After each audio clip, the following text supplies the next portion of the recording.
Zulaikha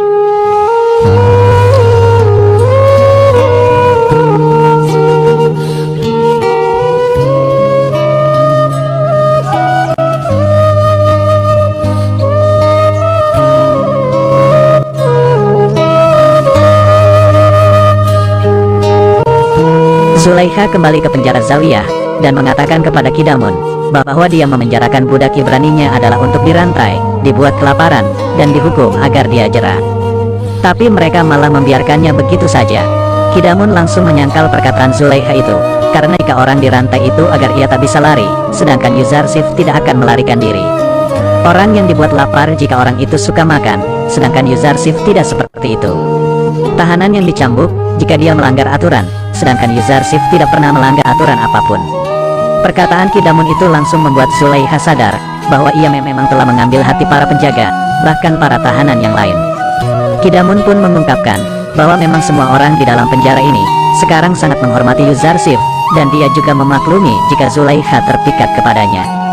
Setelah itu Kalimama membujuk Yuzarsif agar kembali ke istana dan mau menuruti semua permintaan dari Zulaikha. Akan tetapi Yuzarsif dengan lantang menolak ajakan itu, karena dia tidak ingin menukar kebebasannya dengan sebuah dosa. Zulaikha yang mengetahui hal itu pun menyuruh agar Yuzarsif terus dipenjarakan sampai ia mati membusuk di dalam penjara. Sementara itu di kanan, orang yang kemarin bertemu dengan Yuzarsif menemui Yakub dan mengatakan bahwa dia bertemu dengan seorang pemuda yang ada di penjara. Dia menanyakan kabar Yakub. Ketika Yakub menanyakan apakah nama pemuda itu Yusuf, orang itu menjawab bahwa pemuda itu tidak menyebutkan namanya dan hanya bertanya tentang Yakub saja. Dia juga berpesan agar Yakub mendoakan anak yang terpisah dari ayahnya. Hal itu langsung membuat Yakub berpikir bahwa pemuda itu adalah Yusuf anaknya. Namun Benyamin mengira bahwa pemuda itu bukanlah Yusuf, karena apa yang Yusuf lakukan di Mesir sampai ia harus dipenjara. Yakub pun berdoa agar Allah mengabulkan semua doa dari pemuda yang ada di tahanan itu dan segera membebaskannya dari sana. Anikmahu akhirnya mendapatkan surat undangan dari Amunhotep untuk menghadiri sebuah pertemuan di istana. Para pendeta berpikir bahwa acara itu adalah sebuah perangkap dan mengusulkan agar membawa pasukan Amun untuk berjaga-jaga jika terjadi bahaya di sana. Namun Anikmahu mempunyai ide agar mereka mengundang beberapa pembesar kota hadir di pertemuan itu, agar Amunhotep tidak bisa menindak mereka di acara itu. Sementara itu di penjara Zawiyah, Apophis dan Inarus akan dibawa keluar untuk disidang di hadapan Amunhotep. Namun para tahanan lain mulai mempercayai lagi apa yang dikatakan oleh Yuzarsif, karena ini sudah hari ketiga saat dia menakwilkan mimpi Inarus dan Apophis. Seluruh tahanan menenangkan Apophis, karena mereka percaya jika Apophis akan ditempatkan di tempat yang terbaik oleh Allah. Sedangkan Yuzarsif meminta kepada Inarus untuk menyampaikan pesan kepada Amunhotep jika dia tidak bersalah dan tak layak untuk dipenjara. Perkataan itu ternyata membuat Yuzarsif merasa bersalah, karena dia seharusnya meminta bantuan kepada Allah, bukannya kepada Amunhotep. Dia terus-menerus merasa bersalah, dan bertobat kepada Allah, karena sudah berharap kepada selainnya. Akhirnya Jibril pun datang kepada Yuzarsif dan mengatakan, jika Yuzarsif tidak mengakui kesalahannya dan segera bertaubat, maka Allah akan langsung mengabaikannya, bahkan mencabut kenabiannya. Karena hal itu, yang sebenarnya Yuzarsif ditakdirkan hanya dipenjara selama 1 tahun saja.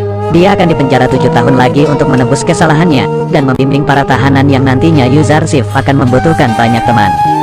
Pendeta Kimuni yang lama di penjara, juga akhirnya dibawa oleh para penjaga bersama Apophis dan Inarus. Saat di perjalanan, Kimuni mulai mendesak agar Apophis tidak mau buka mulut di hadapan Amunhotep. Dia menyuruh agar Apophis mengatakan, jika waktu dia bersaksi di hadapan Putifar, dia tak tahan karena telah disiksa. Jika Apophis mengungkapkan semuanya kepada Amunhotep, maka keluarganya dijamin akan terkena kutukan dari Amun. Anikmahu akhirnya hadir di istana, yang sudah dihadiri banyak sekali pembesar-pembesar. Serta Amunhotep yang menyambutnya, langsung bertanya kepada Anikmahu, apa hukuman bagi para pemberontak yang berusaha membunuhnya. Semua orang pun bertanya-tanya, apa maksud dari pertanyaan Amunhotep yang terlihat marah itu. Dan Padiamun langsung mengatakan, bahwa banyak sekali orang yang ingin mengadu domba antara Amunhotep dan para petinggi kuil. Tapi Putifar langsung menyuruh agar penjaga membawa masuk Apophis dan Inarus, yang langsung ditanyain, apakah mereka ada hubungannya dengan para pendeta saat berencana membunuh Amunhotep. Apophis langsung menjawab, bahwa para pendeta tidak ada hubungannya sama sekali dengan rencana pembunuhan itu, dan saat dia mengakui di depan Putifar itu, karena dia tidak tahan disiksa. Maka dari itu, dia mengarang cerita agar berhenti disiksa oleh para penjaga penjara. Anikmahu lalu mengatakan kepada Putifar, kenapa dia sangat bersikeras menuduh para pendeta terlibat masalah ini. Putifar pun mengatakan bahwa pertunjukan ini masih akan berlanjut. Kemudian dibawa masuk lagi Kimuni, yang membuat para pendeta lain terkejut dan merasa ketakutan.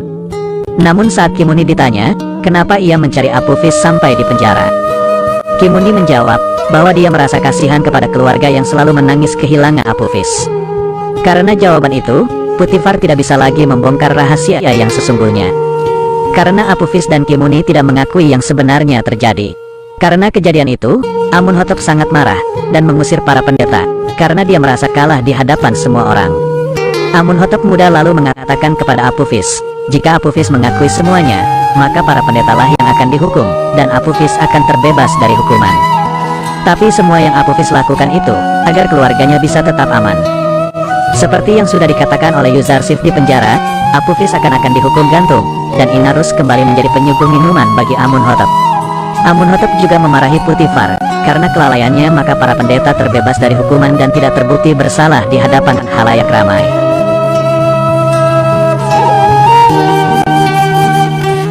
Keesokan harinya Apophis dihukum gantung di alun-alun, disaksikan oleh seluruh warga kota dan para pendeta yang terus menganggap Apophis adalah orang kafir karena menjelek-jelekkan Dewa Amun dan para pendeta kuil.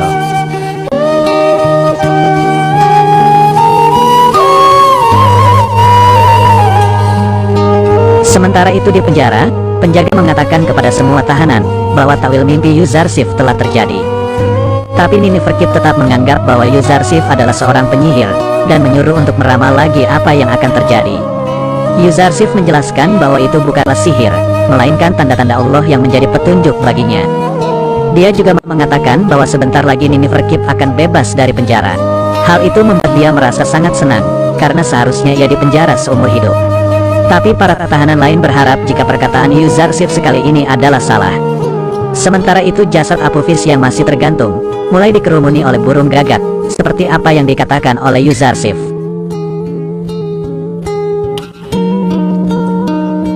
Kembali ke penjara, hal yang dikatakan oleh Yuzarsif kembali terjadi. Nineferkip dibebaskan dari penjara karena para pendeta kuil Amun memintanya, untuk alasan agar dia bisa menjadi lebih baik dan mengabdi untuk kuil Amun. Semua tahanan pun lagi-lagi terkagum-kagum karena ucapan Yuzarsif kembali terjadi dan semakin percaya bahwa Yuzarsif merupakan utusan dari Allah untuk mereka.